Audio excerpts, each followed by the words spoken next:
Hi there, this is Jimmy Page. Hold on to your seat, here comes Led Zeppelin. What happened was that Atlantic put out the CDs, and in the past I'd always been in charge of, mastering the records, and there were a lot of, some of the CDs didn't sound at all up to scratch to me, they just didn't sound right, and this gave a really good opportunity to get it right.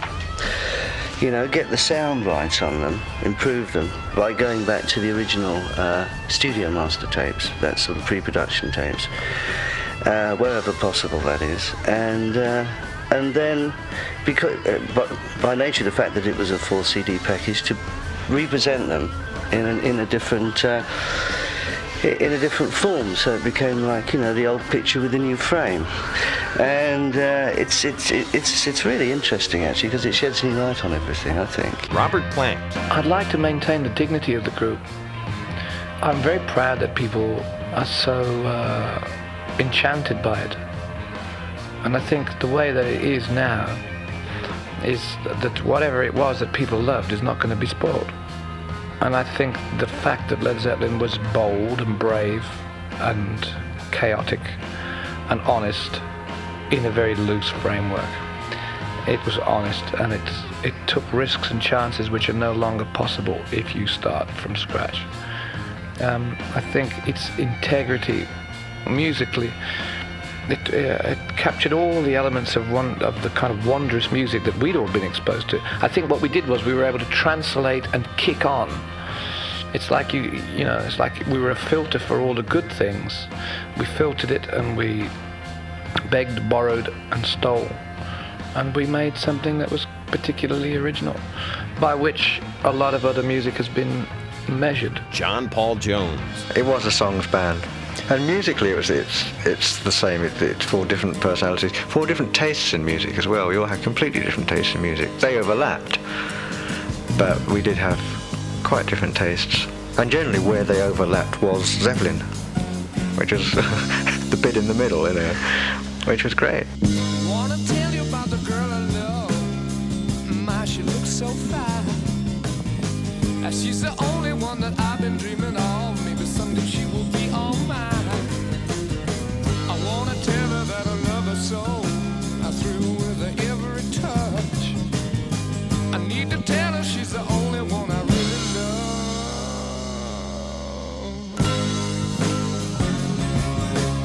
I got a warm, warm ball all day.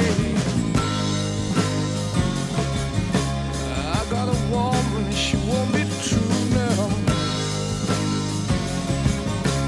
I got a woman, stay drunk all the time. I said I got a little woman and she won't be true. On Sunday morning when we go down to church, see the men folks standing in line. Don't say they come to pray to the Lord. I'm with my little girl, looks so fine.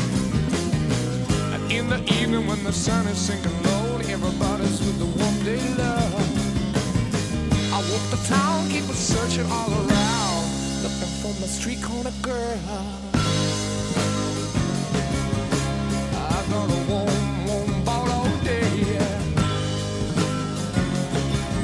I got a woman, she won't be true, no, no.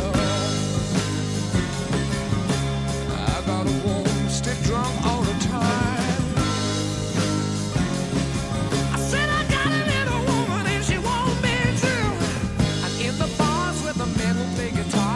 Drinking and remember the time.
Hey Hey, What Can I Do? I guess the hardest part was getting the running order to go across the 4 CDs, and taking tracks from all of the 9 albums it would be, wouldn't it really?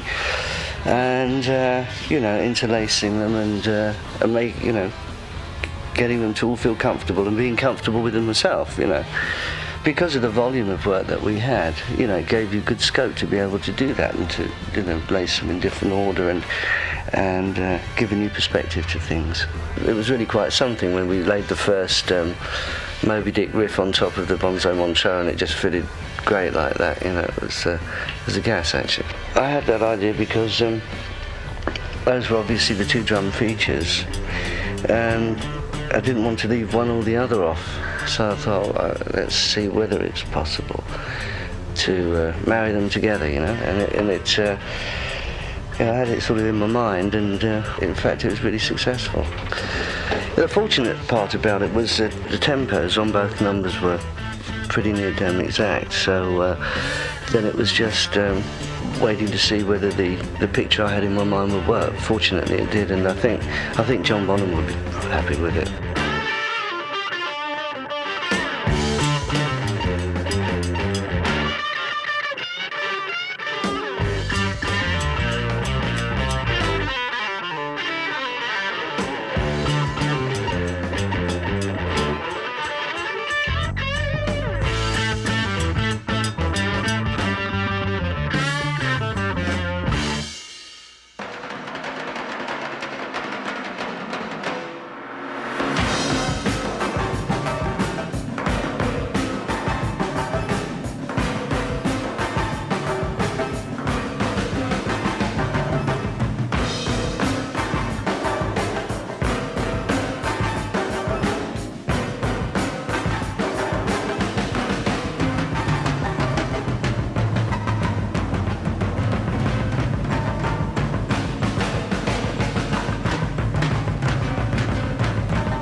Robert was mainly blues influenced and some country blues.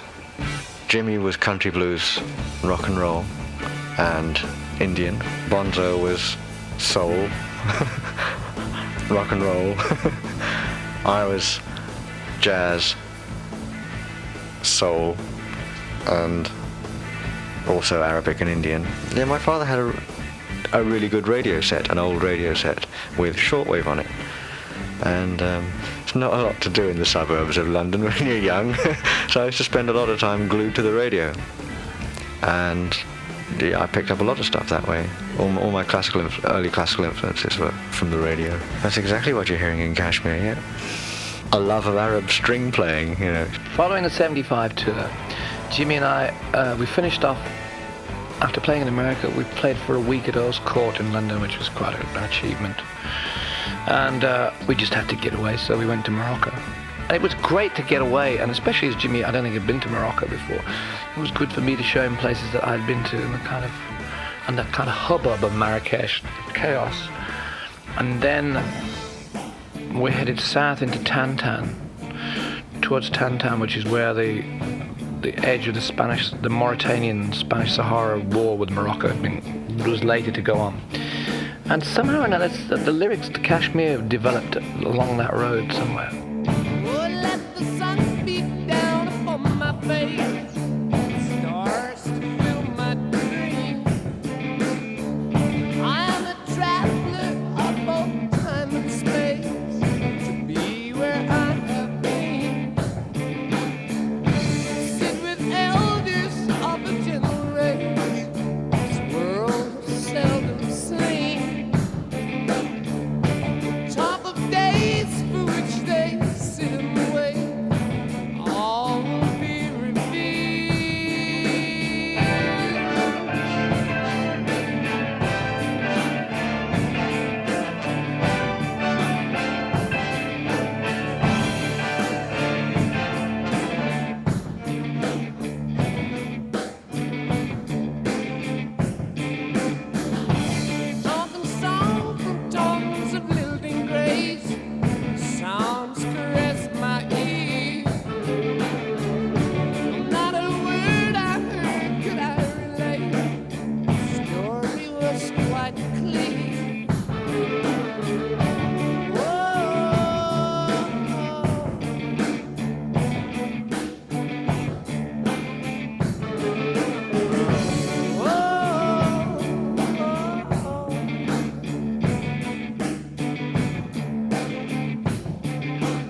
trace, like thoughts inside a dream. Here's the map that led me to that place, the yellow desert screen. My Shangri-La beneath the summer moon, I will return again. Here as the dust that floats high into when moving through Kashmir.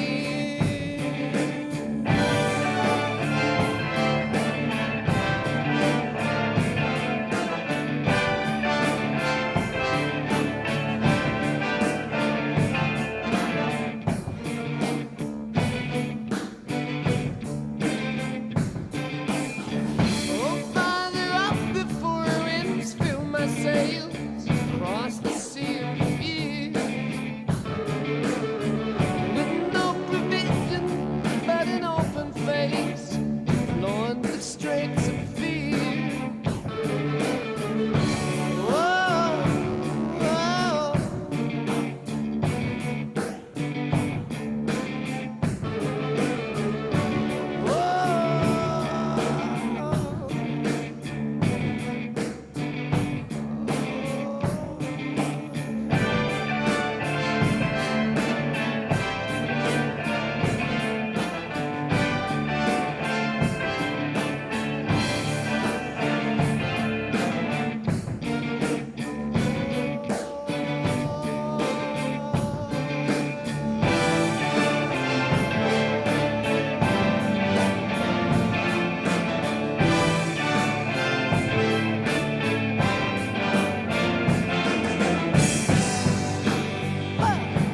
When I want, when I'm on my way, yeah.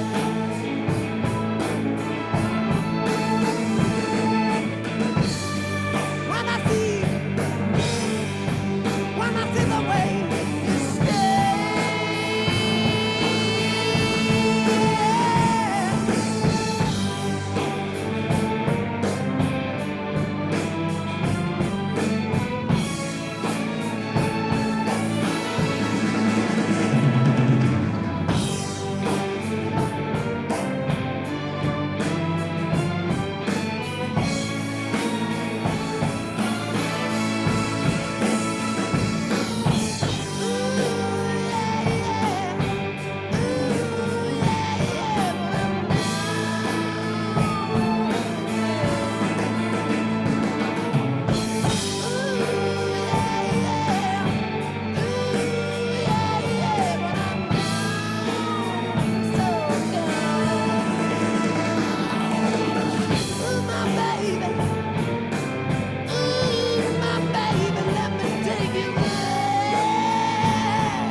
We didn't have any sort of golden nuggets left, so to speak. Everything that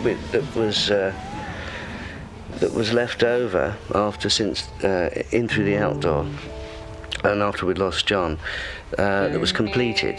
In other words, with vocals, etc. You know, and maybe they needed a remix or whatever, but they came out on Coda, and that was in light of the fact that there have been so many bootlegs out.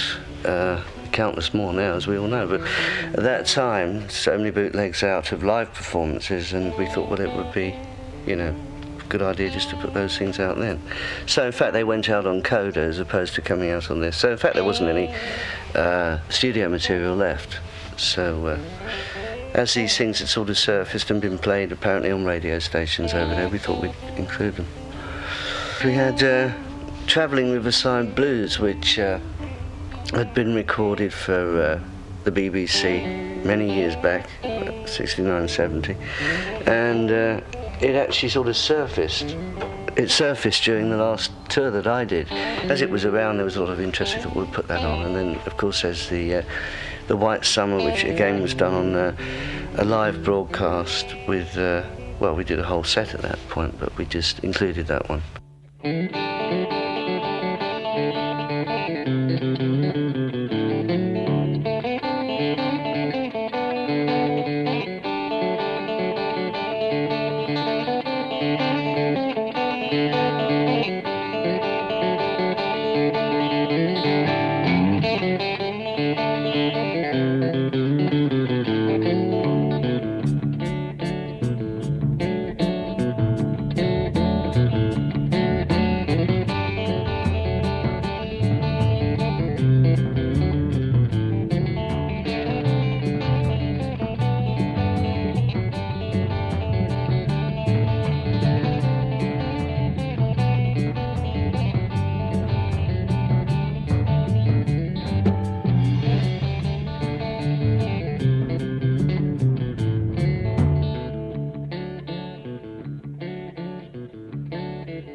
Hello,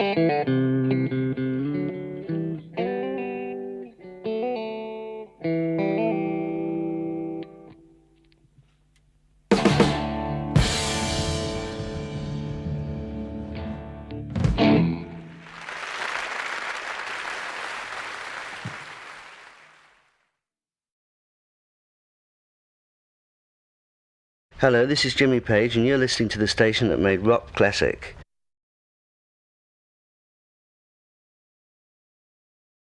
Hi there, this is Jimmy Page. Hold on to your seat, here comes Led Zeppelin.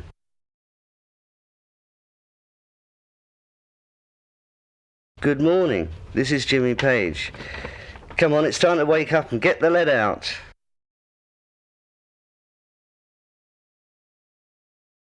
Hi, this is Jimmy Page, and this DJ is insane.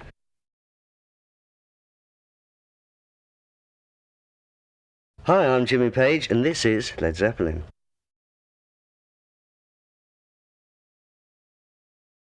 Hello, this is Jimmy Page, and I want to hear some rock and roll.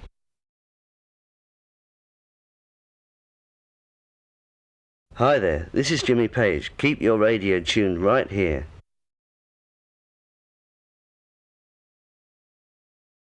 Jimmy, how did the Led Zeppelin 4 CD set come about? Yeah, actually what happened was that Atlantic put out the CDs, and in the past I'd always been in charge of, mastering the records, and there were a lot of, some of the CDs didn't sound at all up to scratch to me, they just didn't sound right, and this gave a really good opportunity to get it right.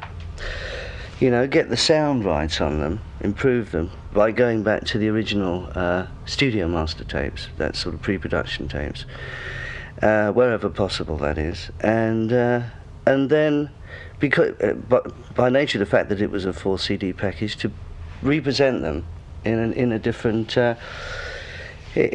form, so it became like the old picture with a new frame, and it's really interesting actually, because it sheds new light on everything, I think.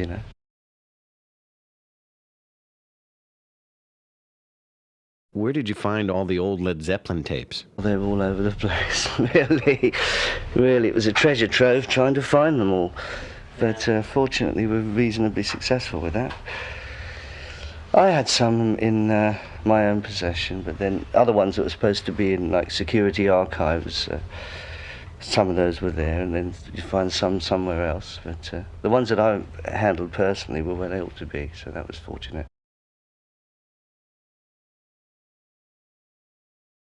What was the hardest part of the project? I guess the hardest part was getting the running order to go across the 4 CDs, and taking tracks from all of the 9 albums that would be, wouldn't it really, and interlacing them and make getting them to all feel comfortable and being comfortable with them myself.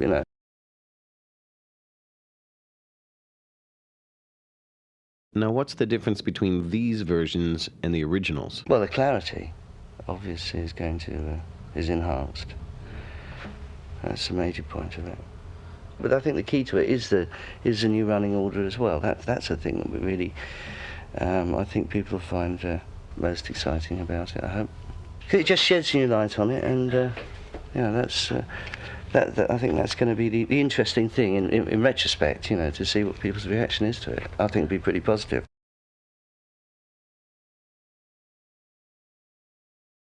A lot of Led Zeppelin fans want to know, did you have any old unreleased numbers left over? We didn't have any sort of golden nuggets left, so to speak. Everything that was left over since In Through the Outdoor, and after we'd lost John, that was completed. In other words, with vocals, etc. And maybe they needed a remix or whatever, but they came out on Coda. And that was in light of the fact that there have been so many bootlegs out, countless more now, as we all know, but at that time, so many bootlegs out of live performances, and we thought, well, it would be, a good idea just to put those things out then. So in fact, they went out on Coda as opposed to coming out on this. So in fact, there wasn't any studio material left. So, as these things had sort of surfaced and been played apparently on radio stations over there, we thought we'd include them. We had Travelling Riverside Blues, which had been recorded for the BBC many years back, 69, 70, and it actually sort of surfaced. It surfaced during the last tour that I did. As I was doing sort of radio interviews, people were saying, and what about this? And they'd play it, and I'd say, was it an outtake from the second album? There was a big theory that that's what it was.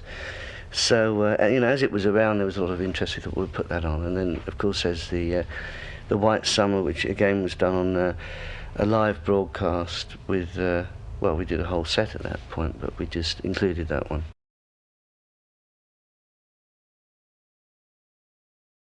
Do any of the songs specifically benefit from the new EQ, new production values you've put in? I think they all benefit from the new EQing, actually. You know, it just makes them crisper, and you know, there's more space to them. I mean, there's numbers on there, for instance, Achilles' Last Stand, which sounds absolutely fantastic. It sounds phenomenal, and that's a number that I think, you know, that was sort of missed by a lot of people, really, because Presence wasn't necessarily very, you know, wide-selling or whatever album. You know, it wasn't sort of.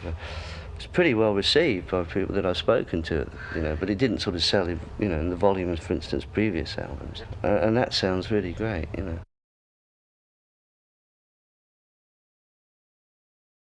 I've been told over and over again that Elvis Presley's Baby Let's Play House got you into rock and roll. Is that true? I was really seduced by rock and roll at an early age, that's for sure. But that was a record where I listened to it and I thought, wait a minute, there's just an acoustic guitar, an electric guitar, a bass and a voice, and it just sounds, you know, just sounded so dynamic that, yeah, that's the point when I started to try and get this instrument that I had at home into some sort of shape. You know, we had a guitar laying around the house. It had been given to us by somebody, and I don't even know who it was who gave it to the family. We've been sitting around for years. And of course there wasn't anybody who could really sort of play in those days. You know, I just fortunately happened to find someone at school who knew a few chords, and once I got the thing in tune and learnt a few chords, and I went on from there.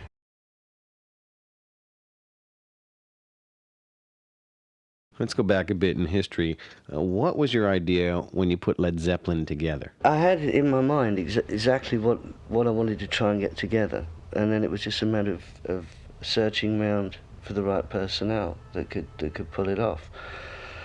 By that I mean, you know, for the sort of work that I'd managed to expand around the Yardbirds material, because there was a lot of areas in there for improvisation, and I'd come up with a lot of riffs of my own and ideas and, you know, passages and movements and things. That, along with the incorporation of the acoustic work, you know, this was the idea of it. Along with the blues, etc. So my first choice was either Steve Marriott or Terry Reid. Steve Marriott was already involved in something. Terry Reid, who actually was my first sort of choice, actually put me on to Robert, and Robert had been playing up in the Midlands, and I don't think he played down in the South, so consequently I hadn't heard of him. And once I heard him sing, I was pretty impressed, to say the least.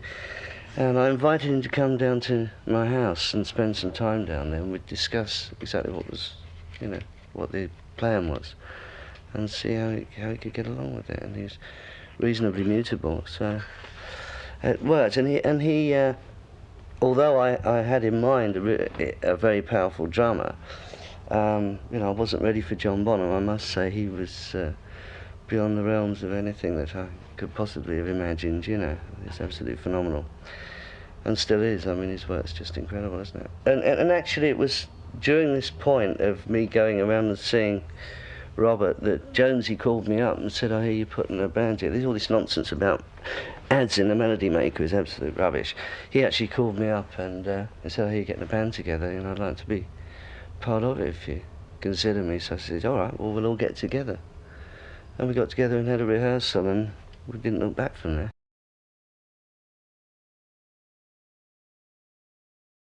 How long did Led Zeppelin 1 take you to record? The first album took about 30, 36 hours or something like, in actual hours. Obviously it wasn't, go in the studio and work for 36 hours. It was over a period.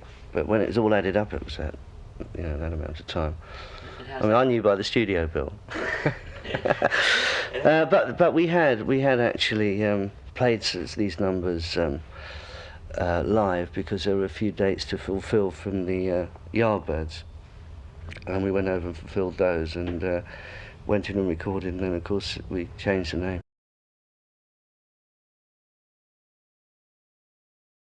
What was the first Zeppelin tour of the United States like? We went over to the States to support Vanilla Fudge on a tour, and that's when things started happening over there. Well, actually, it was great, receptions to what we were doing there, because obviously I've been in the Yardbirds, and I guess people were really curious to see what was going to be coming, and it's well received. But it was when we actually went to San Francisco that it really took off, because we were supporting Country Joe and the Fish, and I think Taj Mahal was on as well.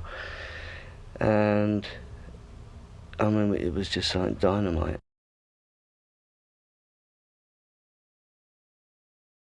You were the producer of the Zeppelin album, so as producer, what studio techniques did you specifically come up with? Backwards echo was one that I invented at the time. I know the engineer said it couldn't be done.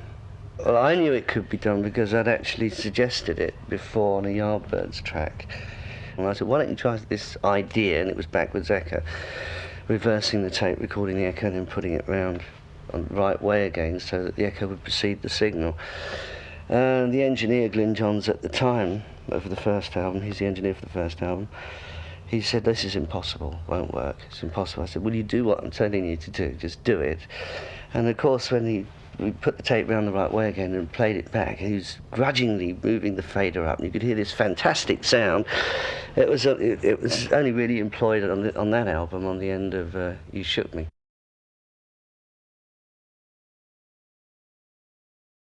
Looking back on it now, what is the most satisfying thing about Led Zeppelin to you? The most satisfying, it's the most rewarding part of it, as for me talking about it now, it's the fact of having, been part of music like that, which has stood up to the test of time. I think every musician hopes that their music will hold up, and let alone having been part of a fabulous band as well, into the bargain, it's wonderful.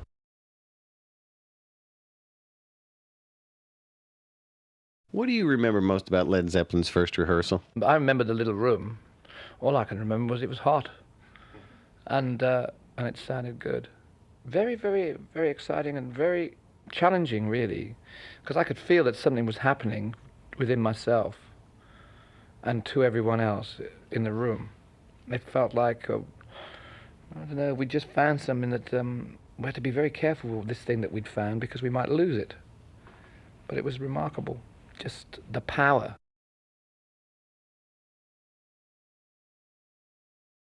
What were the various influences that everyone brought into the mix with Led Zeppelin?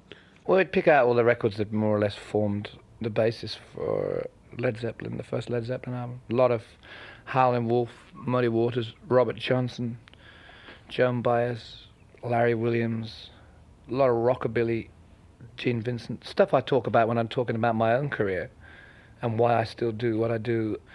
A lot of stuff left and right of center, and I took a load of Moby Grape stuff, the first 2 Grape albums, and Forever Changes by Love, or a lot of American West Coast stuff, which really had caught me and saved me from ending up being the typical English pub singer, because I found that in California, or the Californian musical scene was at least the spearhead or the great indicator of how music should actually have some bearing on, or at least some little pointers and indications on actual social behavior, if you like, and social awareness. So I came loaded up with that, and Pagey was playing blues and rock and roll, and it was great. If we did nothing else, that was really good.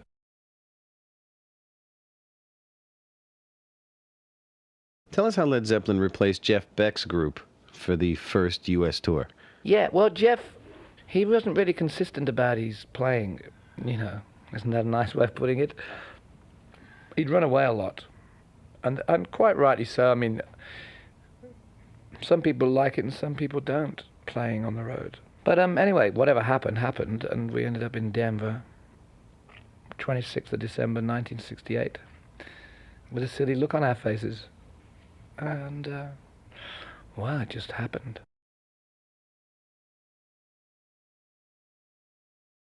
You've told me before, Robert, that you were never happy with the first Led Zeppelin album. Why? If I'd have been a little more relaxed and a little less intimidated, it would have been, for me, it would have been that much better. I'd have sung the same songs with the same phrasing, but I would have sung them, I don't know, a bit less nervously. It's just that, like, the performances aren't that great. The records are super, you know? They're all good. There ain't a bad record. But it's just, when you look back, you become very analytical. And when you analyze an entire piece, then it's usually something to do with the mood that you're in, or the conditions that you work under. And I was very intimidated. I don't know. I mean, maybe I had a complex, or maybe I was just neurotic or paranoid or something like that, but I thought, this is all too much. Am I really here? Do I belong in this sketch? And so really the record feels like that for me, for my contribution. But it really, as a collection of tunes and a way to play and expand, it was great.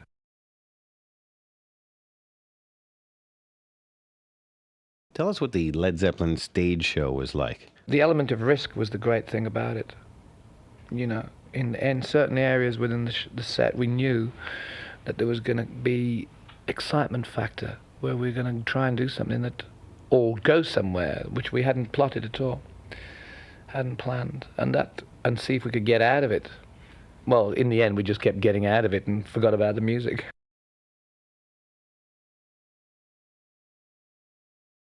Did each member of Led Zeppelin have their own set area of expertise? Not really.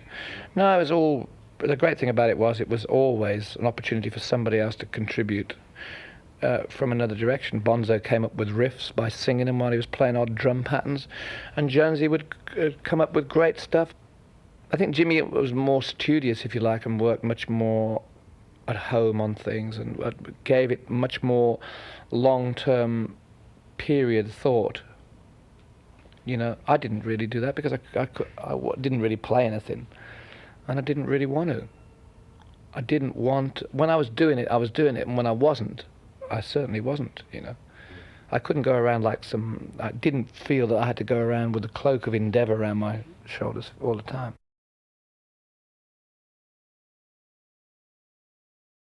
I understand that the second Led Zeppelin album was recorded on the road. What was that like? When we were in LA, we wanted to try and use the studio Gold Star, which Phil Spector did his early, most successful stuff with that huge wall of sound. But they'd taken all the equipment out, and Gold Star was, I think, where Cochrane did some of his stuff. And so we ended up going to Delphi Studios, where Chan Romero and Richie Valens had recorded, and we did I think we did Moby Dick there. And then we did a Ramble On in New York, bits of Bring It On Home in Vancouver, I think.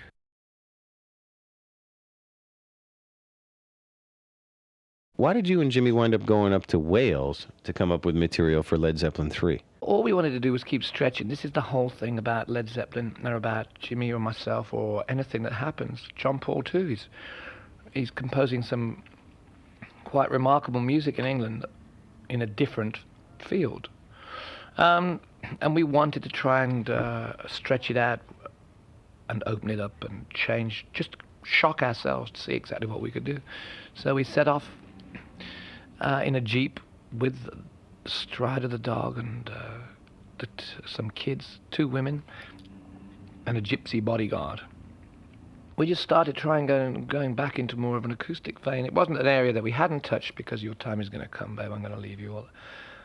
And the total awareness of, or not total, but just being exposed to the incredible string band and Roy Harper and all that sort of stuff around, which was music for the head, which was coming from more acoustic based. And that's what we did, you know, and I think it was a great success. The least successful Led Zeppelin album, and with the critics screaming for our lives and blood, saying, "What's this crap?" It was probably one of our finest moments. And the fact that we deemed that we had to do it at all is a fine moment.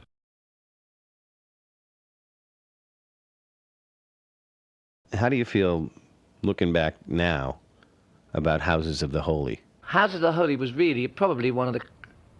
I think it was really a very inspired time, because I think the material is very much to the point. It's very focused and strong. I think the crunge was great. Rain Song was really good. And I think there was a lot of imagination, and I prefer it much more than the fourth album. I think it's much more varied, and it has the flippance with stuff like Jamaica, which showed up later again in Through the Outdoor with stuff like Hot Dog, you know, and Candy Store Rock on Presence, which was a complete sort of me trying to be Ral Donner or Elvis or whatever, just like on Nirvana Now or Hurting Kind, you know. I think it was a very successful time, and things like Jamaica, we were going for an ultimate drum sound. There was a track by Dee Dee Warwick called Foolish Fool on Philips that was a minor hit black hit in Detroit around that time, and we tried to get the drums to sound the same as on her record. She was Dionne Warwick's sister, hopefully still is, and it was a great record, really good, very proud of that, a great time. And it was quite smug, the fact that we'd done Houses of the Holy as a song, but we put it on Physical Graffiti. It was all as usual twee English schoolboy tricks.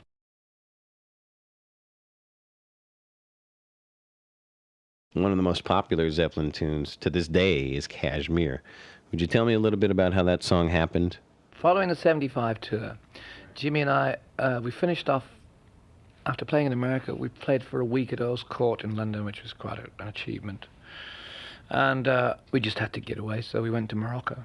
And it was great to get away, and especially as Jimmy, I don't think had been to Morocco before. It was good for me to show him places that I had been to, and the kind of hubbub of Marrakesh, chaos. And then we headed south into Tantan, towards Tantan, which is where the edge of the Mauritanian Spanish Sahara war with Morocco was later to go on. And somehow or another, the lyrics to Kashmir developed along that road somewhere.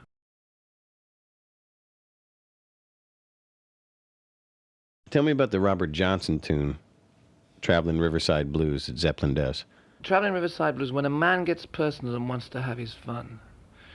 When I was a kid, and I used to go to all the folk clubs and listen to people singing unaccompanied vocal work, rather in the lines of sort of English folk song, the derivation of English folk song, the unaccompanied coal miner from Durham wailing away about the bloke's making all the money and he's not getting any.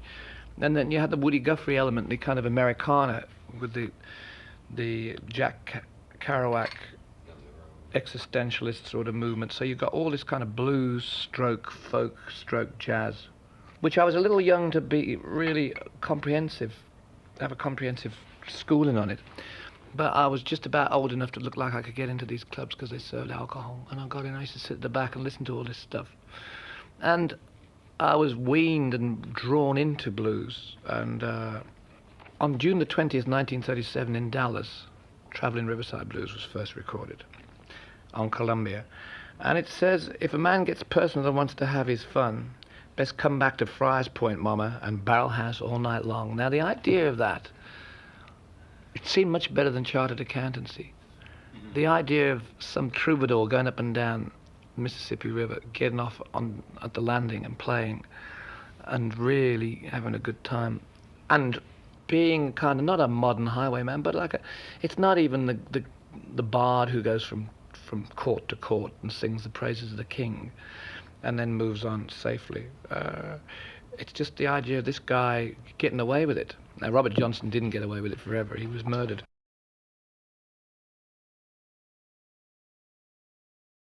How would you like Zeppelin to be remembered? I'd like to maintain the dignity of the group. I'm very proud that people are so enchanted by it. And I think the way that it is now is that whatever it was that people loved is not going to be spoiled. And I think the fact that Led Zeppelin was bold and brave and chaotic and honest in a very loose framework. It was honest, and it took risks and chances which are no longer possible if you start from scratch. I think its integrity musically, it captured all the elements of the kind of wondrous music that we'd all been exposed to. I think what we did was we were able to translate and kick on. It's like it's like we were a filter for all the good things. We filtered it, and we begged, borrowed, and stole. And we made something that was particularly original, by which a lot of other music has been measured.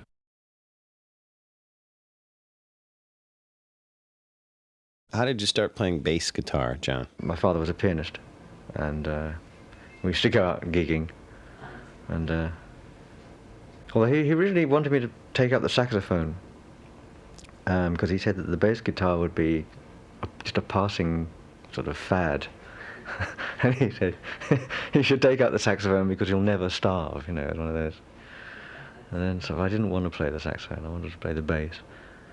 And then he found I could play, and so he said, all right, good bass players are hard to come by, so off we went doing sort of weddings and Masonics and the usual run of things.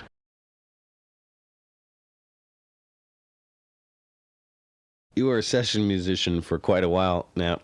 Who are the people you played for? Everybody. In England there's no specialization.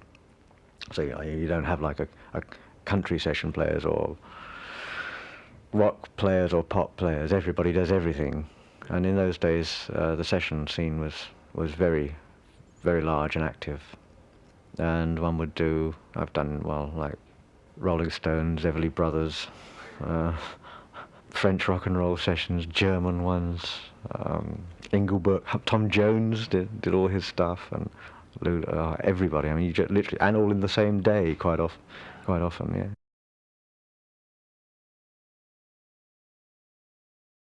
How did you get into arranging? The only real impetus I had for arranging was panic.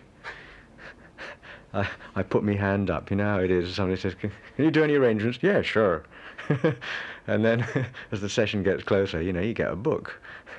And try and work out what goes where and that sort of thing. And after a couple, you find, you're an arranger. It happens that way for a lot of people, I think.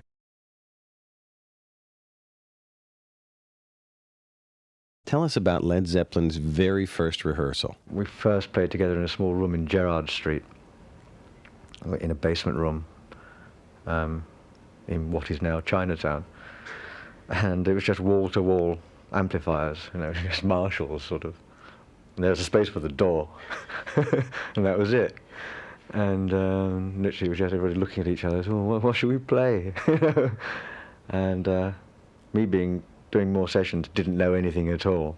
So there was an old Yardbirds number called The Train Kept A-Rolling, which Jimmy said, well, it's just like it's in E, and you go down, digga, down, digga, down, digga. Right, so 3, 4, 5, and wow, the whole room just exploded, Lots of silly grins and oh yeah, this is it, man, yes. It was pretty bloody obvious actually. it was going to work from the first number.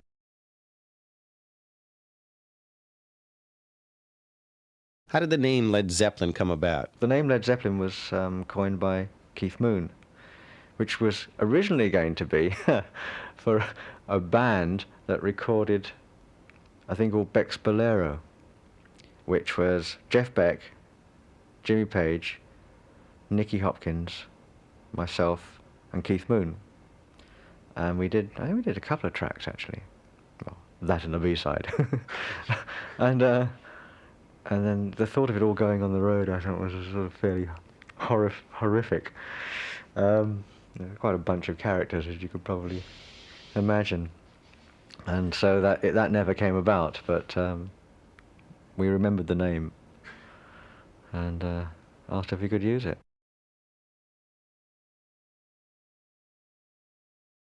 What was it like when Led Zeppelin played live?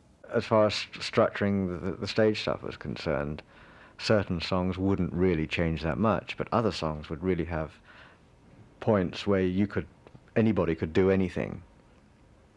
We used to call it the band of nods in those days, because you could just one nod, and and we could just go play something else, start a blues or start a country piece or start a bit of James Brown or something like that, and then everybody would follow until that idea had run its course, and then off it would go somewhere else. There were several songs that we could do that. We allowed ourselves the space to do, and that was really good, really enjoyable stuff.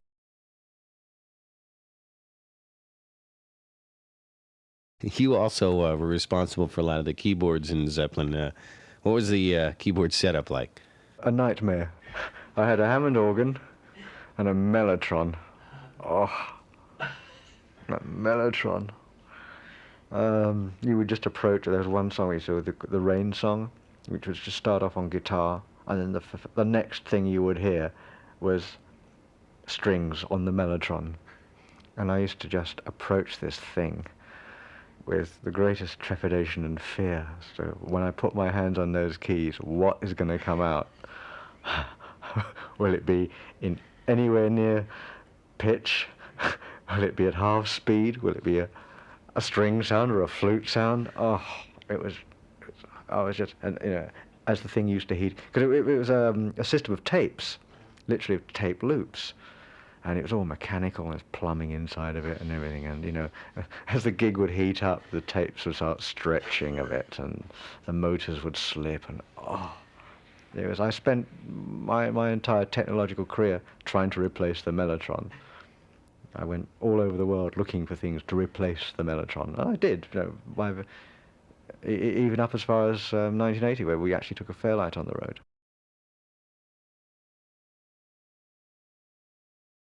What was it like being the low-profile member of Led Zeppelin? The main advantages were that nobody knew what you looked like.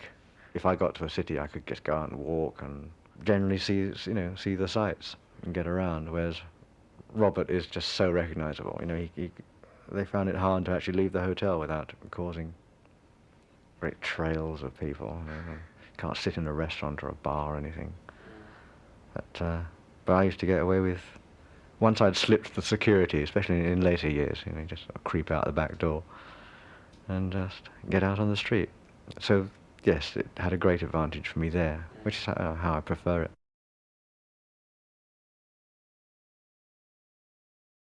Why did you start using mobile recording facilities? Just like the idea of going somewhere to write. It was a focus, really.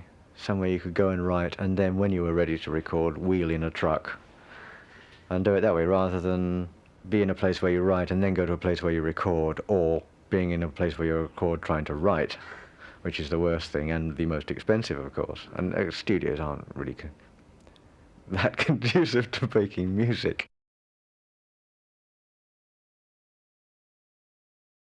What do you consider to be one of the very best moments with Led Zeppelin? The early Boston Tea Party concerts was the biggie, really, for us. Then we really knew it was working.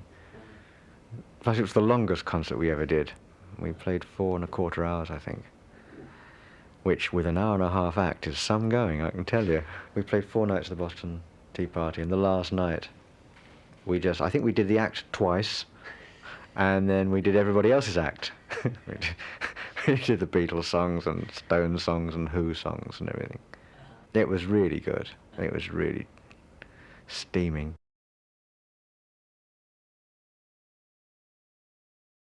Tell us a little something about Zeppelin studio techniques. We used to try everything. I mean, basically, if you're a guitar, bass and drums band, you've got to come up with something a bit different each time so that all the tracks don't sound the same. And we used to have amps everywhere, and in rooms, up stairwells and bathrooms, and outside we've recorded, and we worked with good engineers too, who would be prepared to put up with all this stuff. Again, one of the advantages of not working in a recording studio all the time is if you were in an old house, you could find a cupboard that you could stick a guitar amp in, or in Headley Grange, like the sound which wrote the song, really, of When the Levee Breaks. That whole song just came from the drum sound, because we'd set him up. We were doing another song, and there was a lot of leakage from the drums, so we set him up in another room, in the hall, looked like there's a big stairwell. It's about 30, 40 foot high. And there was one mic. There was 2 mics on the drums, one at 10 foot and I think one at 20 foot. No bass drum mic. They were both above him, up the stairs. Basically one hanging on the first floor and one hanging on the second floor. And that was it. And we just started playing. I said, Jesus, will you listen to that sound? And then, I can't remember who started the riff. That's how that song came about. And so, yeah, through experimentation.